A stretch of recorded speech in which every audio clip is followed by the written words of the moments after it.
আওয়ামী লীগ সরকার পতনের পর এ পর্যন্ত কয়েক দফায় চীন সফর করেছে দেশের অন্যতম প্রধান রাজনৈতিক দল বিএনপির একাধিক উচ্চ পর্যায়ের প্রতিনিধি। সর্বশেষ মির্জা ফখরুল ইসলাম আলমগীরের নেতৃত্বে 10 সদস্যর প্রতিনিধি দল চীন সফর করে এবং দেশটির কমিউনিস্ট পার্টির শীর্ষ নেতাদের সঙ্গে বৈঠক করে। বিএনপি বলছে, সফরের মধ্য দিয়ে চীনের সঙ্গে তাদের রাজনৈতিক সম্পর্ক আরও দৃঢ় হয়েছে, যা ভবিষ্যতে সরকার গঠনের সম্ভাবনার দিকেও ইঙ্গিত করে। চীন সফর নিয়ে বিএনপির স্থায়ী কমিটির সদস্য গয়েশ্বর চন্দ্র রায় জানান, ভবিষ্যতে সরকার গঠন করলে যেন চীনের সাথে সম্পর্ক ও উন্নয়ন প্রকল্পতে কোনো জটিলতা না থাকে সে বিষয়ে মূলত আলোচনা হয়েছে। চীনও এসব আলোচনা ইতিবাচকভাবে নিয়েছে বলে দাবি করেন তিনি। বিশ্লেষকরা মনে করছেন, বিএনপির এই সফর মূলত কৌশলগত ও অর্থনৈতিক কূটনীতির অংশ।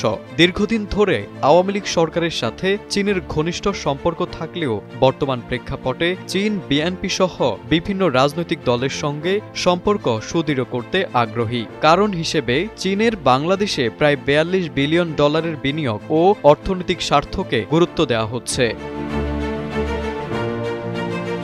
অর্থনৈতিক বিষয় ছাড়াও ভৌগোলিক ও ভূরাজনৈতিক প্রেক্ষাপটও এই সফরের পেছনে বড় কারণ বলে বিশ্লেষকদের মত। সম্প্রতি চীন, পাকিস্তান ও বাংলাদেশের মধ্যে ত্রিপক্ষীয় বৈঠকের প্রসঙ্গ টেনে অনেকে বলছেন, এটি ভারতের জন্য একটি কৌশলগত বার্তা হতে পারে। আওয়ামী লীগ সরকারের সময়ে ভারত বাংলাদেশ সুসম্পর্ক থাকলেও বর্তমান রাজনৈতিক পরিবর্তন চীনের জন্য একটি নতুন সুযোগ তৈরি করেছে।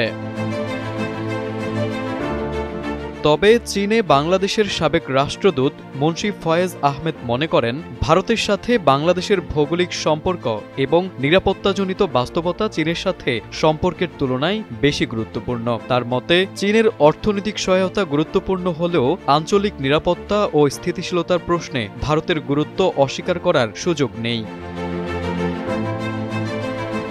সব মিলিয়ে রাজনৈতিক অস্থিরতা ও ভবিষ্যৎ সরকার গঠনের সম্ভাবনার প্রেক্ষাপটে বিএনপির চীন সফরকে শুধু একটি সাধারণ কূটনৈতিক সফর হিসেবে নয়, বরং কৌশলগত বন্ধুত্ব ও অর্থনৈতিক নিরাপত্তা নিশ্চিত করার একটি পূর্ব প্রস্তুতি হিসেবেই দেখা হচ্ছে। চীনও একইভাবে নিজেদের বিনিয়োগ ও স্বার্থ রক্ষায় বাংলাদেশে সম্ভাব্য ক্ষমতাসীন দলগুলোর সঙ্গে ঘনিষ্ঠতা বাড়াতে চাইছে। তারেক আজিজ, সময়ের আলো।